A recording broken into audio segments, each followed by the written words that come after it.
Hey everyone, welcome to the Zeitgeist on A Mighty Blaze. I am your host, Jane Roper, and with me today is Lydia Conklin. So happy to have Lydia with us. They are an assistant professor of fiction at Vanderbilt University.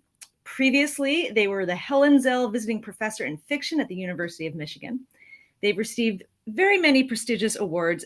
They're so impressive. I'm not going to list them all because there's so many, but let's list just a few. Stegner Fellowship at Stanford, a Rona Jaffe Writers Award, 3 pushcard prizes, fellowships from MacDowell, Yaddo, Hedgebrook, VCCA. I love VCCA. That place is awesome. I've been there 3 times. It's the best. Yeah. Millay and Harvard University, among others. They were also the 2015 to 2017 Creative Writing Fellow in Fiction at Emory University. Lydia's fiction has appeared in Tin House, American Short Fiction, the Southern Review, the Gettysburg Review, and elsewhere, and is forthcoming from the Paris Review. They've also drawn graphic fiction for Lenny Letter, Drunken Boat, and the Steppenwolf Theater in Chicago, and cartoons for The New Yorker and Narrative Magazine. I checked out your art. It's so cool. I love it. Oh, thanks. Yeah, it's excellent. Lydia's story collection, Rainbow, which is one of my favorite covers of the year, honestly. Like it's been sitting around my house, and every time I see it, I'm like, ooh, my eyes go right to it. It's so awesome.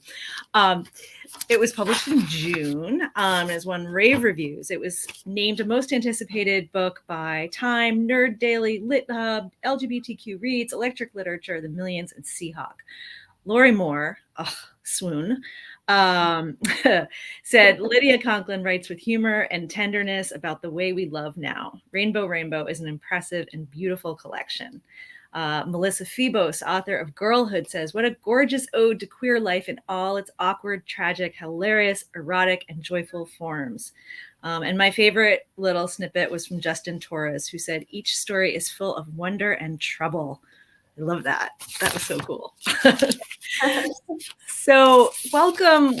I'm so happy to meet you, and I'm really excited to talk about your book. As I was saying in our backroom chat, I really wanted my kiddo to read the book, and I had these visions because they're genderqueer, lesbian, and so much of what's in the book I think would be really relevant to them. And I was like, you could be my guest host and we'll ask questions together. It'll be this cool mother-child thing. And they were like, yeah, no, bye. Dang. That would have been watch this YouTube thing now. So dang. Oh well, I tried. So, okay, I seem to be doing this lately in my interviews, so I'll do it now also. We'll start with the title, Rainbow. Can you talk about the title a bit? Oh, sure. Yeah. So the title, I really like when story collections have a different title that's not any of the titles of the short stories, because I love titles, so I want to have an extra one. Sure.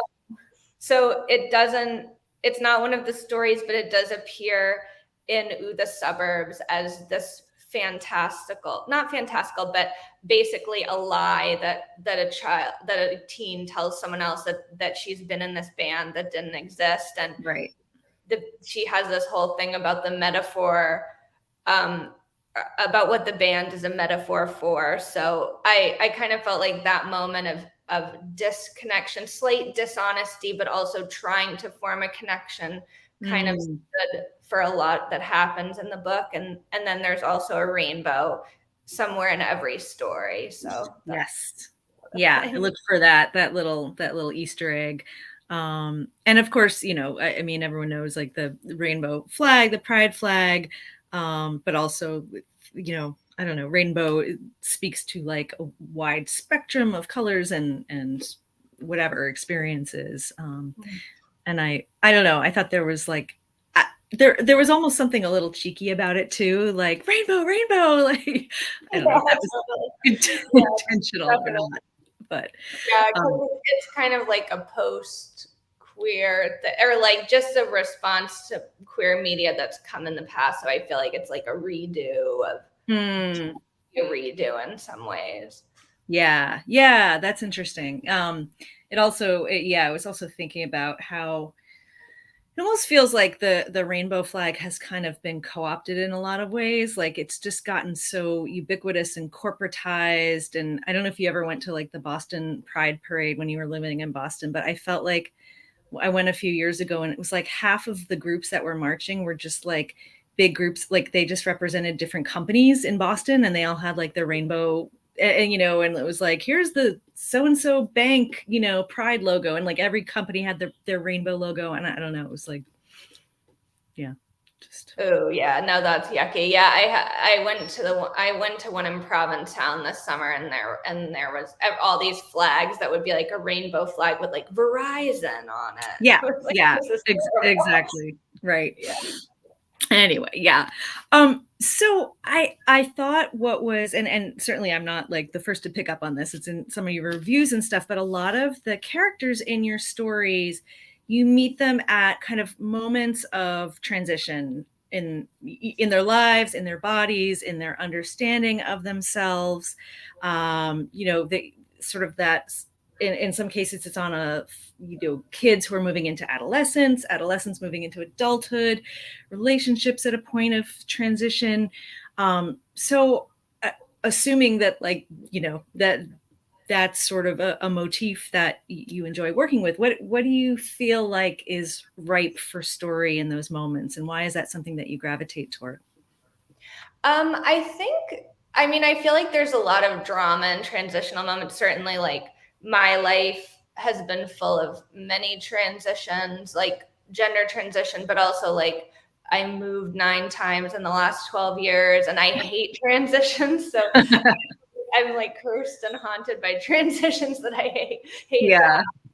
But so I think that's where I found a lot of the drama in my life, and a lot of the stories have the seeds of my own experience in them. But yeah, I think just fiction, I don't know, like that liminal place between spaces, or like the moment when you realize you have to do something, but you don't have the guts to do it yet, or something's true, but you can't reveal it. Like, I feel like those moments are so fraught that they're just interesting to explore through fiction. Yeah, right. Because there is a built-in tension, and sort of we as the readers see what's going on. We see this truth or this discovery or change about to bust out, and it automatically creates a sense of suspense because we're wondering, like, is it going to happen or is it not going to happen? And I noticed that both with like some of the relationships, the romantic relationships that you explore, it's like we get in there and there is like immediately like, oh, something's a little off balance or a little uncomfortable.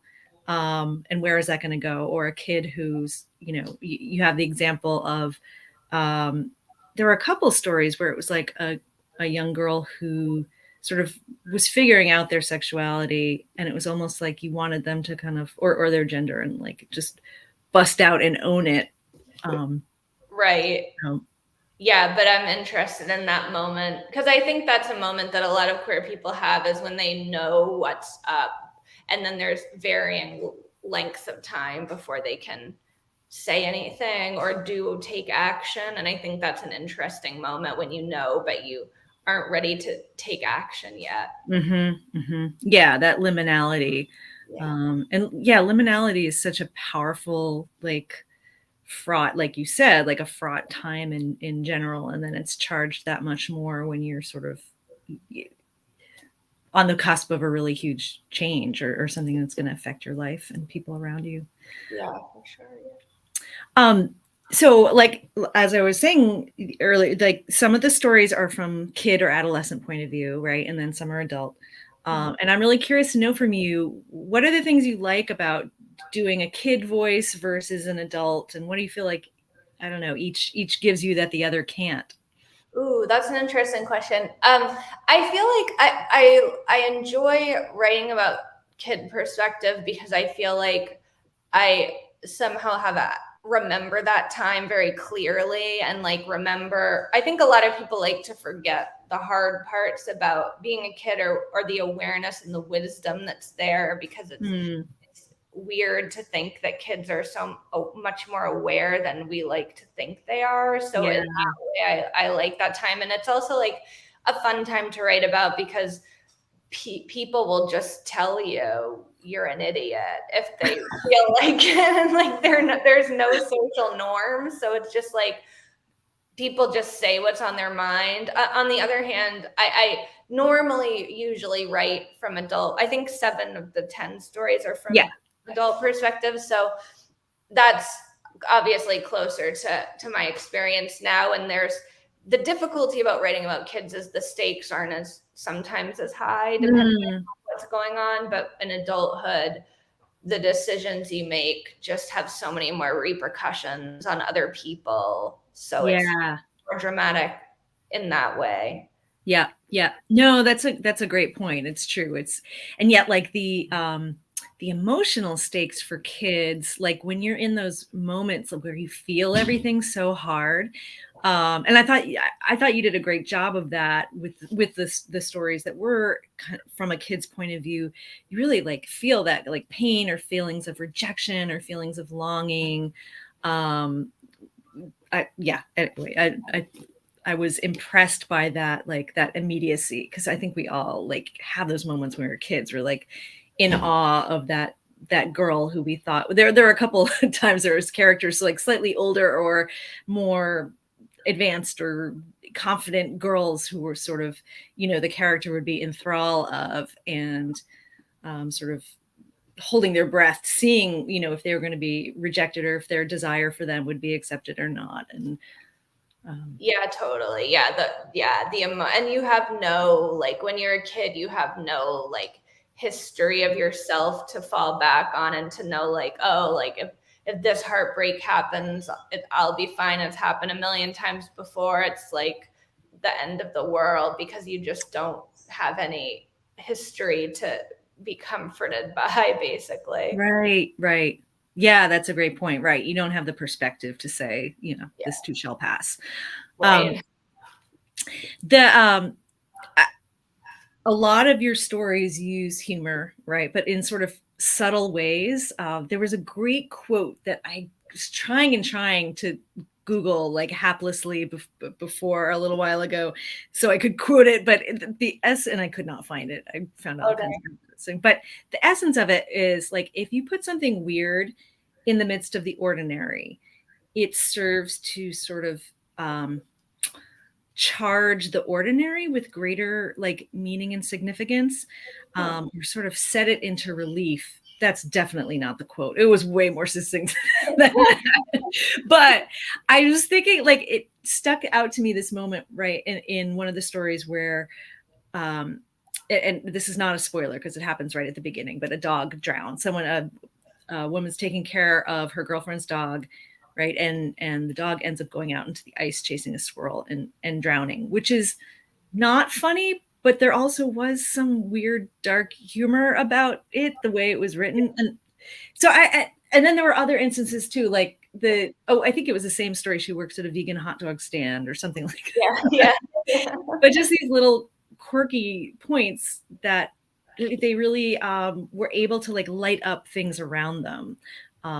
So anyway, I'm curious to know how you feel about like what your goals are and how you like to use humor in your writing. Ooh, yeah. I mean, I just love how first of all, I'm like, when I'm writing, I'm trying to go for like the strongest emotional reaction I can elicit. So whether it's like, because I'm not disgust, obviously, but like I want someone to either cry or laugh, and then I'm like, I won if I can get someone to do those things. So I think that what can cause both of those reactions is surprise. And yeah, I just was reading Revolutionary Road, rereading it because I'm teaching it in my MFA class, and like the most tragic event of the book happens as like a clause at the end of this long paragraph of mundane things, and then when you get to that moment, it's like, oh my God, like it just slams you and you like can't not cry, basically. So I think humor comes from surprise as well, because it's like strange elements that are charming or something put together in such a way that you react with laughter, and sadness is the same. So I think that's why I love both, making my stories balance with both of those.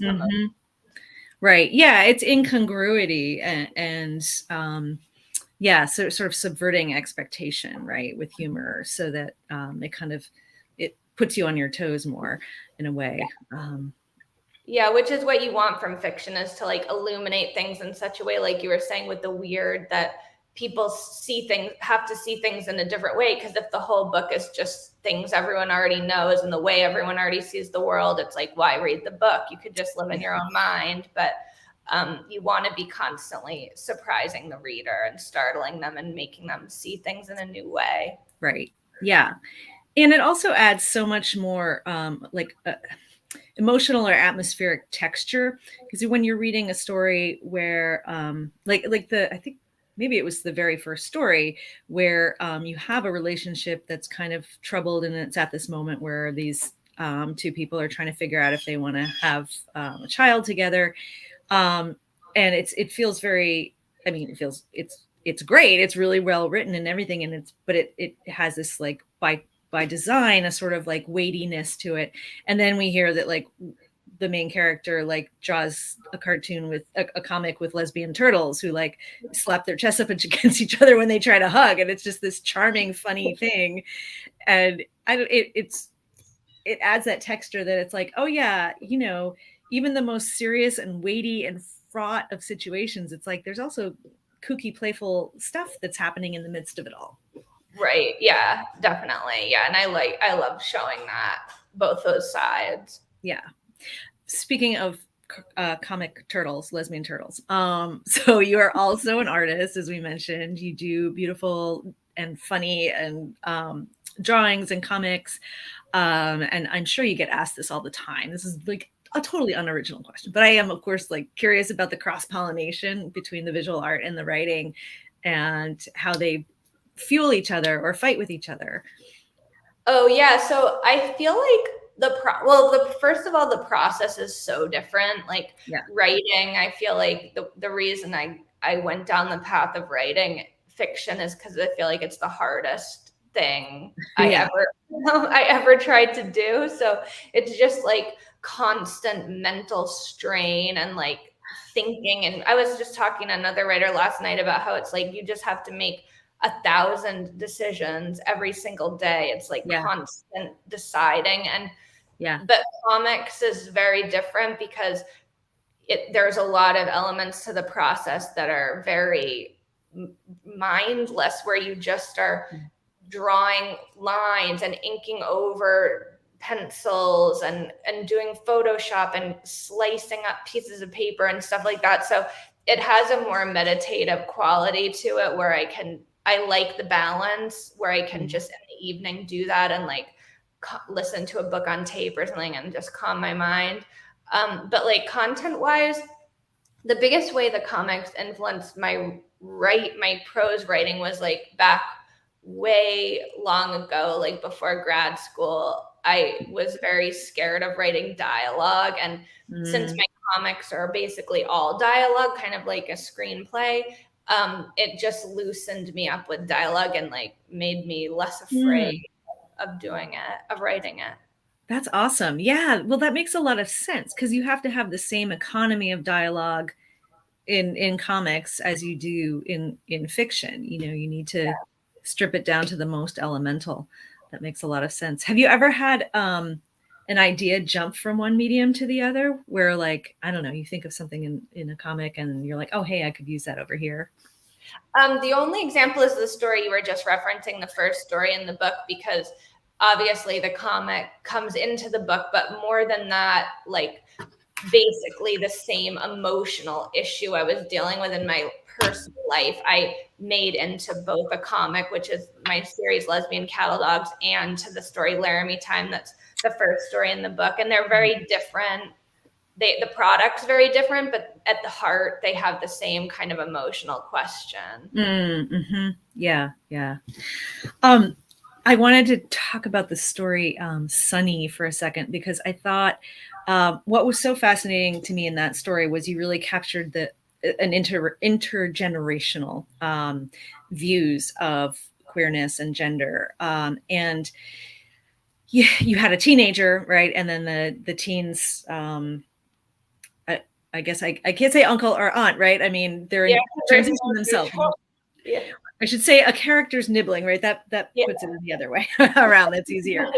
But it really, and Sunny, the kid, the teenager, is at this convention of queer YouTubers, and I mean, first of all, like very familiar world because my kiddo's like steeped in that world as well. But Gen Z, teenagers and young adults, there's that access to this whole world online of other kids who are exploring their gender and sexuality. There's this whole like incredible like vocabulary of labels and classifications, and so there's this great openness versus you have the other character who's just starting to emerge into their own, figuring out their gender, and yet it's not like, and sort of didn't have this, but it's not like necessarily one is easier. It's still hard for the kids, right? I guess is my what I observed.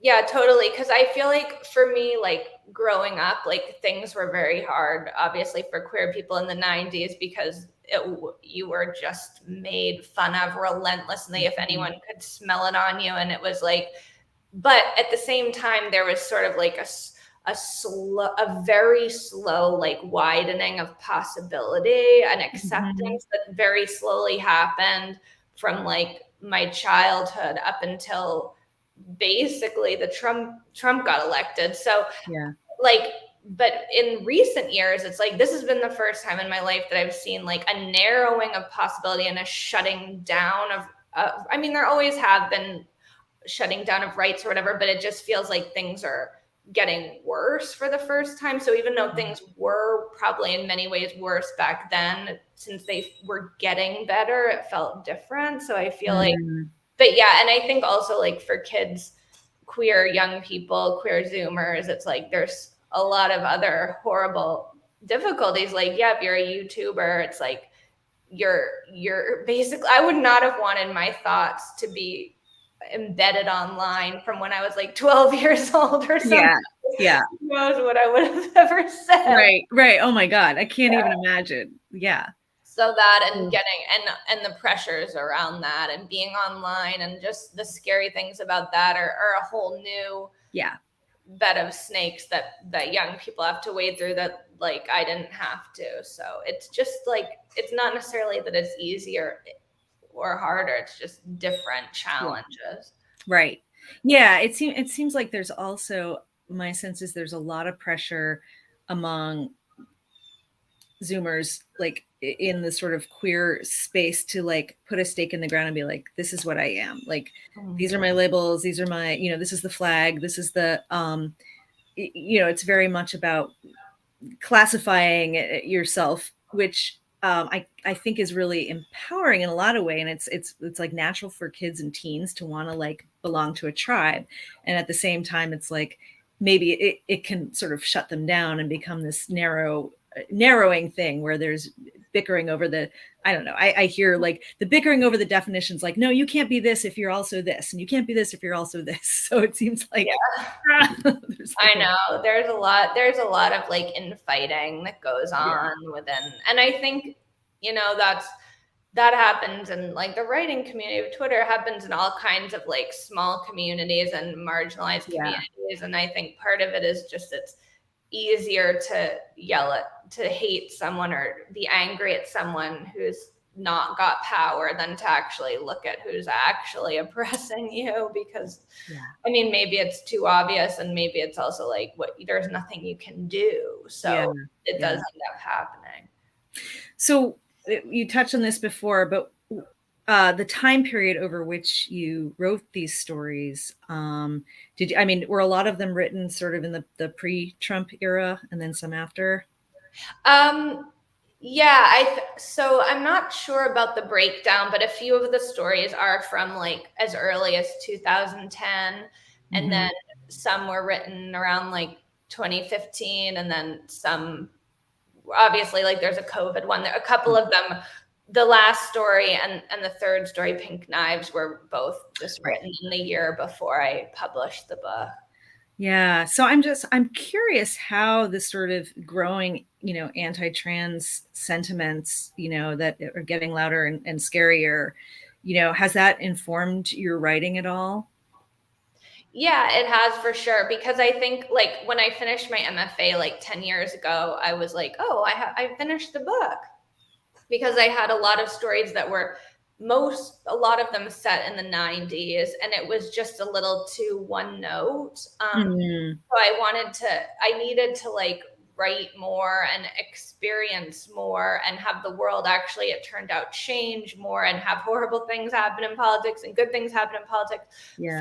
in order for the book to have like a wider lens on queer experience, like through that. I guess it goes over like 3 decades in the book, basically. So.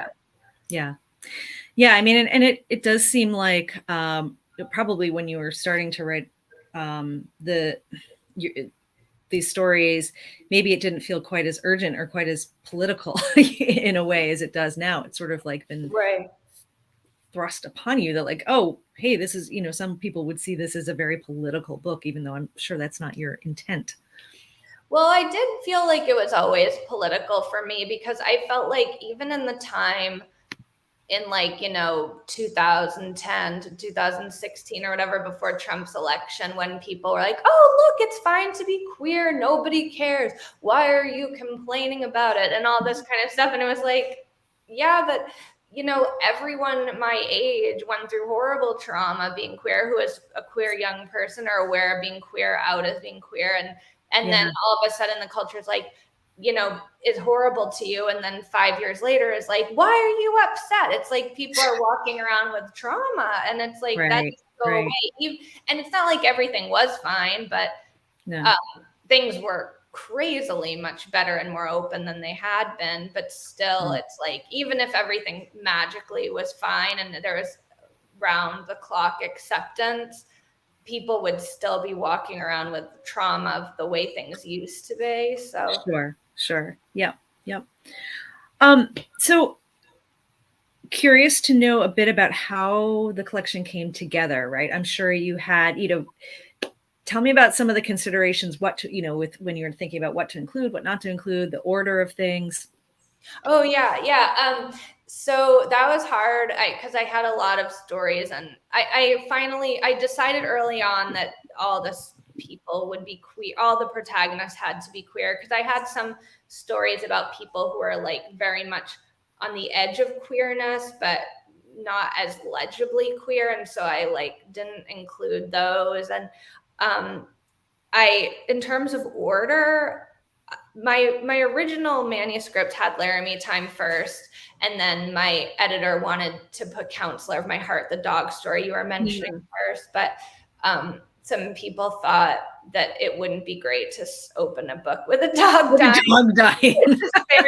Because I actually never expected that was the story that would upset people, would affect people the most. And so I'm glad that we listened to that and put Laramie time first. Yeah, dead dogs are sad, and it was kind of shocking. It was like, oh my God, the dog actually.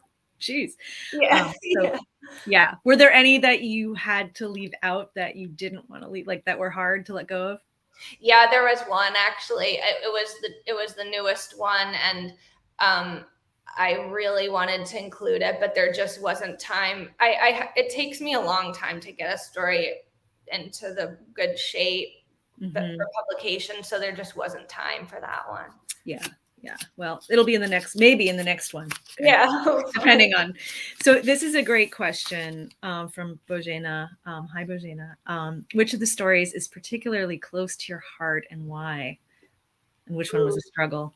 That's a great question. Yeah, I think in some ways I feel like Pioneer is the closest to my heart, because I don't know, I like how it has kind of an extended metaphor of the dressing up it's basically about a kid who dresses up as an ox for an Oregon Trail reenactment, and realizes in doing so that they're trans, basically, but not consciously, but you know that's what's happening. And I like how I could go into a weirder place with the story because there was like the pageant and the way the kids were taking it too seriously. There was that level of reality, and then the level of actual reality, and then there was a level of what Coco knows and what the kids can sense. Yes. So I would say that. And the one that was the biggest struggle for me was Cheerful Until Next Time, because I think I just had to rewrite that one the most, because Asher, the main character Asher, makes some decisions and acts in certain ways that I would never act. So it was hard for me at times to inhabit his perspective and put myself in the position of someone who would make those choices. Yeah. Yeah. No, that makes a lot of sense. What about, actually, was there a story that, along the way as you were writing it surprised you, where it started in one place and it ended up in a completely different place? Ooh, that's such a good question. I do tend to write most of my stories in such a way that I don't know where they're going, because otherwise I'm so too bored writing it. Yeah. I think Laramie Time, there's I won't give it away, but there's an action at the end that's pretty shocking, that I didn't know the story was going to go to that place, and Yeah. so that surprised me when I realized the character was heading in that direction. Yeah. That was an excellent ending. Yeah. And yes, unexpected, but surprising but inevitable, right? The Flannery O'Connor formula for a good ending. We have another question. Are some of these stories true? All of them have truth in them, and things that have happened to me are in all of them. Some of them are more accurate to reality than others. But yeah, all of them are full of things I've lived with. But for example, the dog situation of the drowning dog, that didn't happen to me, but it happened to a friend. So sometimes it's things that happened around me that then I incorporate, but largely I draw on my own experience. Yeah. Yeah. I mean, it's I think for all of us who write fiction, there's so much of, we pull from real life, but then we'll disguise it, or get at the nugget of the point of the story, but then wrap it up in different clothing. Totally. Yeah. And I don't know if the second part of this question was how many stories are there, or how many of them are true, but how many stories are there in the book? I forget. There are 10 stories. 10 stories. Yes. And it's I was sort of consuming them one by one, I was giving myself a chocolate, I'm gonna have a chocolate for dessert, because anyway. So here's the beautiful book again. I think we will put up a link to bookshop.org where folks can buy it. And do you want to give a shout out to your fave store in Nashville? Oh, is that where Ann Patchett's store is? Yeah, Parnassus. And there's also a store called Novelette that just opened, and one called The Bookshop. Nice. Awesome. Well, thank you so much. Oh, wait, one final question. Are you working on something else? Are they forcing you to write a novel? I know that's always now you have to write a novel. Yeah. They didn't force me because I wanted to do it. And good. But I am working on a novel. Yeah. Awesome. Well, we will look forward to reading that when it is in the world. And in the meantime, best of luck with this book. And thank you so much for being here. Cool. Thank you so much. This was so fun.